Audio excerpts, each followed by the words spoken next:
So this video will, or I don't know, I guess I could say this video won't be like most videos, but it is something that I wanted to talk about. And I don't know if it'll help someone else. I feel like we always say we want to help someone else. I don't know if it will help. I have no clue. But I did want to talk about it because I do have kids, and I do worry that some stuff may be genetic or passed down. I don't know. Um, but what I will say is it does concern me. And so the point is, I just wanted to talk about self-harm. And I do think it has to be talked about more than what it gets talked about, because usually when you hear about self-harm, it's someone talking about actual cutting or coming like dangerously close to eliminating themselves or whatever. But the truth is, or I'll at least speak for myself, my self-harm came in the form of scratching. I'm not going to say with what, because I'm not going to lead you into that path, but I would just scratch, scratch, scratch to feel something.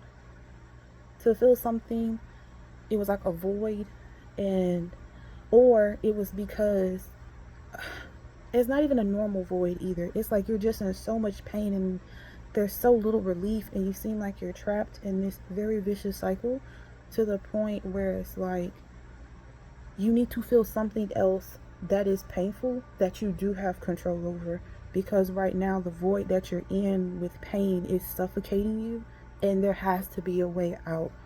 It doesn't have to be a lie like, oh, this feels so good, like to where I can ignore it and deflect and pretend that what I'm going through isn't real. But it was like something almost equivalent but different, but that was manageable and controllable by me. And so, long story short, had this issue since like high school. I would scratch, scratch, scratch at some of my worst moments of isolation. And when no one seemed to care, I was very invisible. I was very disposable. Um, like, people say that life has value until they think your life is an inconvenience or a threat to them. And so, anyway, um, that's what I would do. I would always scratch up, usually my left arm, because I'm majority right-handed, and it could be me just scratching a word, if you could imagine such a thing, scratching a word into your arm, or it would just be just outright scratching to feel something. Sometimes, I guess I won't get super gruesome into it, but the point is, it would just be scratching, various types of scratching. Um, and I think what made it sadder is how easy it went to be unnoticed, or how easy it was to just kind of cover up and be ignored. My whole arm would be whelped up, and I was always kind of afraid to talk about it to anyone, because for one thing, I found a lot of ignorance, like, oh, you're doing it for attention. If a, No one hurts themselves in secret in hope to get attention. The key part of that is the secret part. It's just someone hurting. If you happen to notice, then you happen to notice. But no one's doing this and waving their arm around saying to look at it. So now you're already feeling some type of way, but then someone wants to throw on, like, rub salt in the wound, like just making the injury work. It's not necessary. Don't add shame onto someone who's already clearly hurting to the point where that natural instinct of survival is very close and very thin, almost see-through. There's like, so I would do that. And so how would I say it? Oh, the other one is like, you you may say you don't want to be here, but in a lot of cases, or in my case, it's not that you don't want to be here. You just don't have the vocabulary to articulate that you just don't want to be in this circumstance. You feel very trapped in a circumstance. I have been through physical violence, sexual violence. I have lived through a lot that does not always match my personality. And if I were not to discuss it with you, you would not be very aware of it, right? Because not everyone who's been through something miserable is miserable. Sometimes you figure out ways to deflect, to dissociate, to pass the harm on. However a person does it, they do it. But like I've heard many people say, there are worse fates than death. Let me just say that. And so anyway, I just wanted to be like, to just say like, don't do it. You don't have to do it.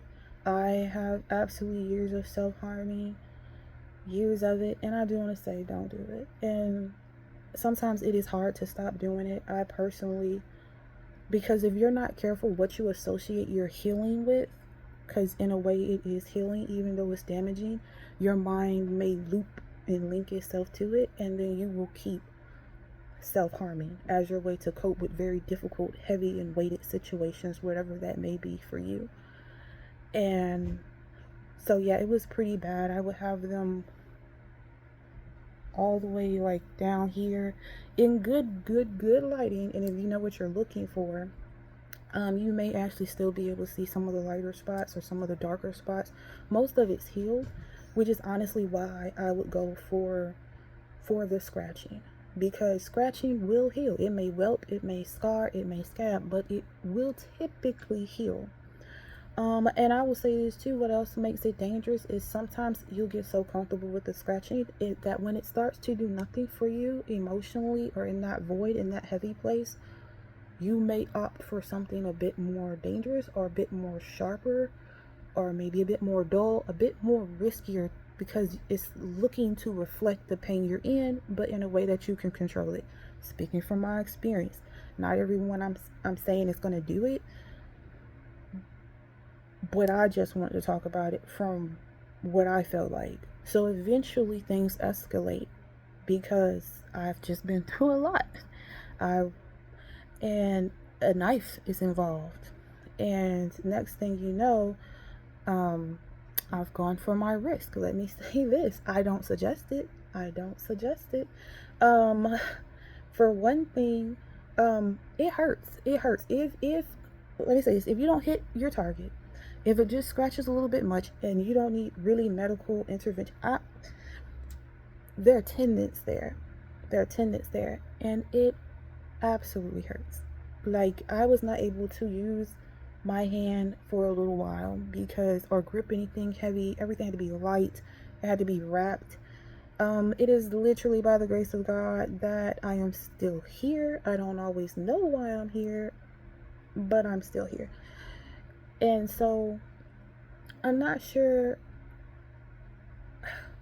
I just want to say, like, there may be another way to work with the emotions, and I would like to advocate that, one, try to, if you don't want to just go up to people, because I don't trust people either, so just to go up to someone and be like, hey, I'm harming myself, people see too many red flags, they jump to too many conclusions, they get too extreme, and I'm already in a place of heavy emotions. I do not need your heavy emotions hitting me too, especially asking questions. Most of the time I've seen and heard from other people that self-harm, like myself, it is a way of pain management, in a way, like mental pain management in physical reflective form of destruction. And it may not make sense to somebody else. I have literally met people that have offed themselves. I've met people that have cut themselves to the point where it's damaged, it doesn't heal.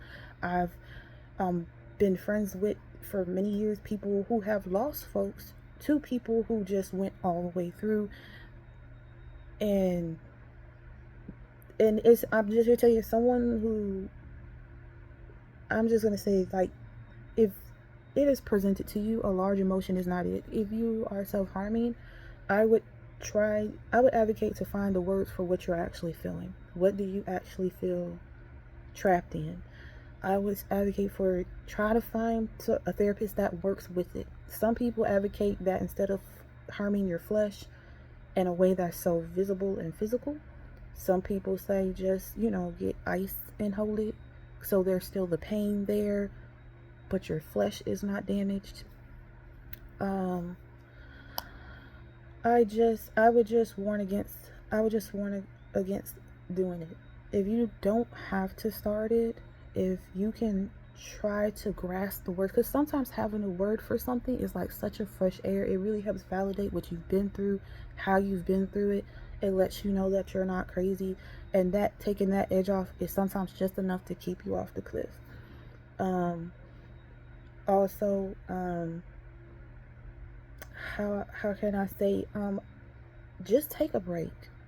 If you have to break from going to work, break from going to school, I know for a fact if my kids come to me and they just are asking to not go to school, then I'm gonna talk.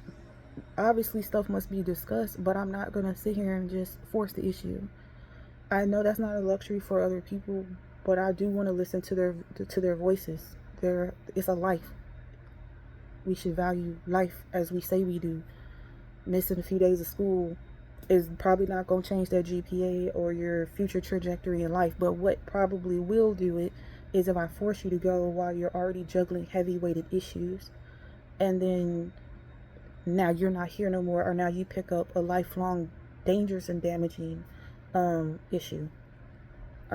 I also want to say, do not force Jesus down someone's throat or whatever religion down someone's throat.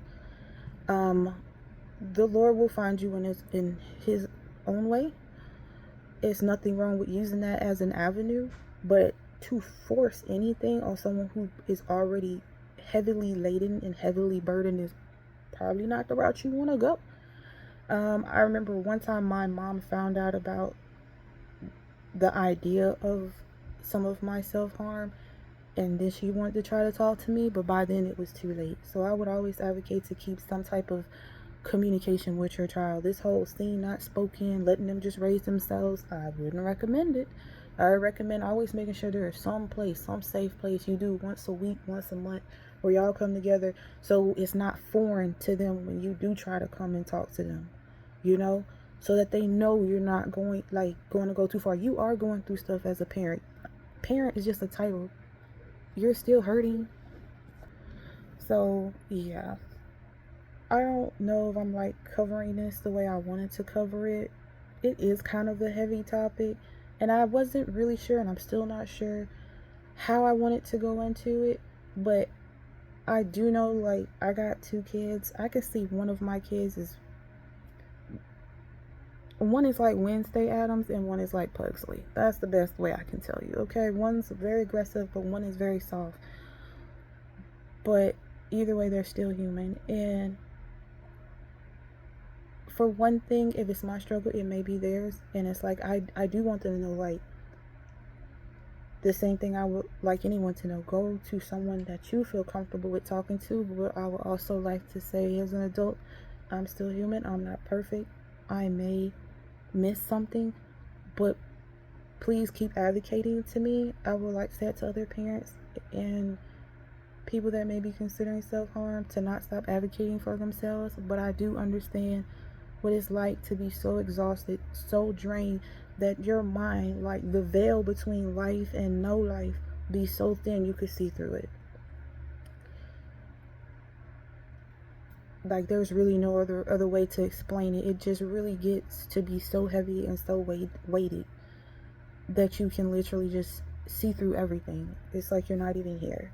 It's like I would get so numb or whatever that, believe it or not, despite the amount of whelps, reddings, scars, scratches, however it healed, I could not feel it. That's how bad the pain that I was going through was. I could not feel the damage that I was doing.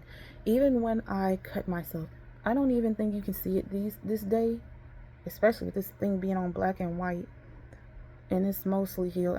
You can't really see it. It's not going to do it justice. But there is a mark that even I kind of struggle to see, but I know it because I did it.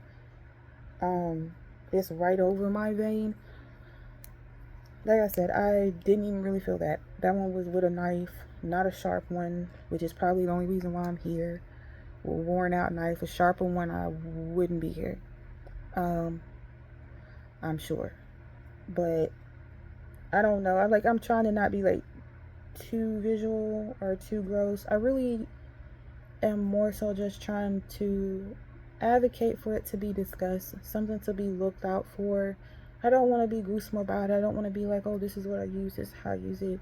I'm not trying to say either oh, look out for this and look out for that. It's really just make a place for certain things.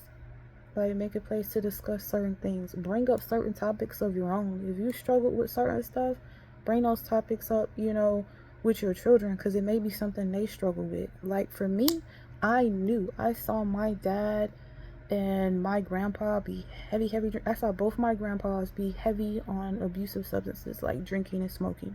And guess what? I do not struggle with drinking and smoking. Why? Because in my mind I was always like, nah. Like I literally would just about never drink, because I've drunk alcohol, but I would make a point to only do it for fun, for lively stuff. I was very careful to try to not use it to numb pain. I think whatever you associate pain and relief with is much more connected than celebrating in habits. Like, I'm not gonna say you won't get addicted trying to do stuff to feel happy. Of course you will.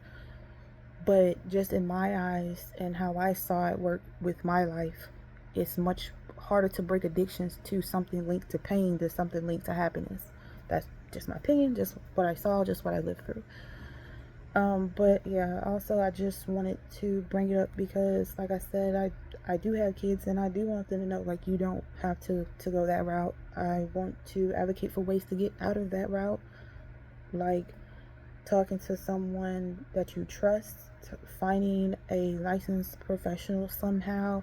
If you don't know one and for some reason I'm not still around, ask an adult for a licensed professional. Ask, just keep asking, like, do not go down the route of self-harm. It is incredibly, deliriously dangerous and addicting, and it can be a fallback on like anything else.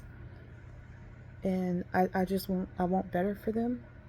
I do. I don't want them to mark their body like, I just want them to have better. I don't want that. I don't want the drinking. I don't want the smoking. I don't want them doing something damaging for them to cope. I want them to learn healthy ways to cope. I want them to have healthy responses to stress and stimuli. Like, I want them to have a better vocabulary so they can express and articulate and have control over it. I believe if you can speak over something, you can have control over it better. But if you don't know what you're trying to control, what demon you're trying to control, what mindset, emotion you're trying to control, it's hard to rein it in. Just like if you call out into a crowd, right? I'll never forget, I'm walking in a grocery store. I've only said my mother's real name all of 2 or 3 times in my life, okay? And I can only remember one. And it was under a very specific circumstance. I'm in a grocery store, and it's an aisle full of moms, as you could imagine. It's an aisle full of moms, like 5 moms. And I sit here and I'm like, Mom, these moms don't know which, Mom. Because I'm always at the end of the aisle, I'm not walking all the way down, several buggies is blocked up. Mom. So finally I say my mother's real name, and she looks at me. One of the only times I really said my mom's name. And this is like important, because it's like sometimes it's like that in life. If you call to something general like, oh, my emotions, I want to get my emotions under control, I want to get my emotions under control, it gets to the point where that's not going to help you. You don't know which emotion you're trying to control. You don't know why you're trying to control it. If you can say, hey, I want to get my ability to call out hurtful things that have happened to me. I want to call out the depression. I want to call out the abandonment, feeling disregarded. Knowing that someone's doing something wrong is even helpful. Like, look at how these people, like the amount of manipulation that people go through, or will put someone through, I should say. They have so many games, whether it's deflection, flipping stuff around, trying to be the hero in one circumstance but a victim in another. It's so many bait and switches that a person will do to another person, whether for ego soothing, just to have control over something, like just with no value to another human's life. That it's just like, it's easier to deal with the manipulation if you know it's manipulation, and it's even easier to deal with when you're familiar with the tactic. And so I would just really advocate for my children. Just don't let someone let you think that's normal. Don't let your genetics tell you it's normal. You do not have to 100% listen to me. I tell my kids all the time, I am not God. I am not perfect. I am messed up. I get confused. I have emotions too. I get frustrated. I get sad. I do not always handle things the best. I am not expecting you to walk on water. I just want you to improve how far you go in life. I just want you to improve on whatever it is that has been afforded to you, if be it all possible. I'm not going to tell you to just chase happiness. That's an emotion. It can be fleeting, and that can be dangerous, to just chase what makes you happy. There should be some practicality in it. Telling someone to just chase of a feeling is very dangerous, because living your life off emotions is exactly how you end up a little bit like me. Self-harming. There has to be some part of your life that is solid like a rock. For me, the only thing really solid is Jesus, or religion, I guess I should say. It's one of the only things that I feel like is unmovably true. Do I always take it well and respond to it well? No. Um, I don't. There's a dealing with being human and trying to respect the God is about the hardest form of warfare I guess you could ever really do, especially living in a capitalistic country where any soul can be bought or blackmailed. That's rough. But yeah, long story short, yeah, I just used to have an issue with self-harming, a lot of scratching. So there are other points in my life where it's escalated and it's been other things, but the main thing was scratching. Um, and I just don't want anyone else to have to do it. I don't really know what I'm supposed to say about it or how I'm supposed to talk about it. I don't know if there's a right way or a wrong way. But I will say try to find help, or at least try to find peace. If that, however, whatever that looks like for you, you will have to war with that demon. And honestly, in my opinion, once your mind really crosses over into the I will hurt myself to get out of this situation or deal with this situation, you're already in a tough spot. Um, and people don't like to say it like, oh, like, oh, everyone's kind of, I don't know how to phrase this, but I would not let someone judge you, but I would let them assist you. Like, the judgment's not called for. None of us are good before God. But you can let someone else assist you and help you if their heart is in really the right place and they're really trying to get you to a spot where you can understand everything that's going on in your head and in life. And especially um, if you're young, it's really not something you want to start young.